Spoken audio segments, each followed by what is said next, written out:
আমাদের ট্যুরের first destination Kashmir. তো ফাইনালি পৌঁছে গেছি আমরা কাশ্মীরে। আমি তো পৌঁছেই ভেবেছিলাম যে একটু একটু ঠান্ডা হবে, হয়তো না, ঠিক উল্টো, সেই গরম ছিল সেদিন। যেহেতু আমাদের ট্যাক্সি অলরেডি বুক ছিল, তার জন্য আমরা বেরিয়ে আমরা সবার ফার্স্টে আসলাম একটা ক্যাফে কাম রেস্টুরেন্টে, যেখানে করব এখন আমরা খাওয়া দাওয়া। সেই সকালবেলায় খাওয়া দাওয়া করার পর আমাদের পেটে আর কিচ্ছু যায়নি, যার জন্য ভীষণ পরিমাণে খিদে পেয়ে গেছিল। ওয়েট না করতে পেরে আমরা তাড়াতাড়ি লাঞ্চটা করে ফেললাম। তারপর আমরা সিধাসিধি বেরিয়ে পড়লাম আমাদের হোটেলের উদ্দেশ্যে।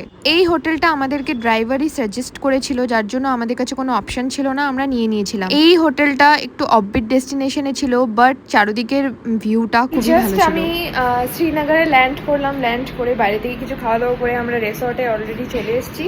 তো এখন আমি তোমাদেরকে দেব আমার রুম ট্যুর। তো লেটস গেট স্টার্টেড। হচ্ছে ফ্রন্ট ডোর, যেখান থেকে ঢুকতে হয়। এই একটা কাবার্ড, আর এই হচ্ছে সমস্ত কাপ, আর এই হচ্ছে আমাদের বাথরুম, আর এই হচ্ছে আমাদের বেড, পুরো পরিষ্কার। হ্যাঁ, এই হচ্ছে টিভি, এই হচ্ছে আমি, আর এই হচ্ছে বাইরের লুক।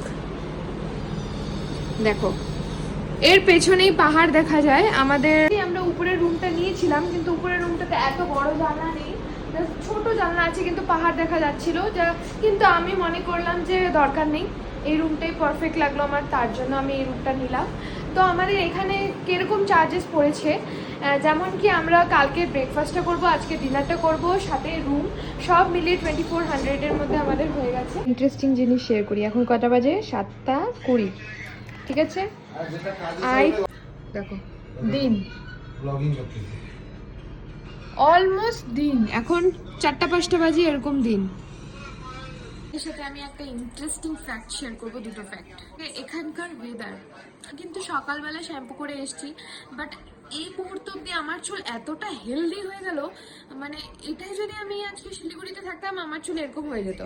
দ্বিতীয়ত হচ্ছে এখানকার প্রত্যেকটা মেয়ে ছেলে খুবই সুন্দর দেখতে, এটাদের একদম দুধে আলতা গায়ের রং, আমরা ওদের সামনে কিছুই না, আমরা টোকা মারলে না ওই জায়গাটা লাল হয়ে যাবে।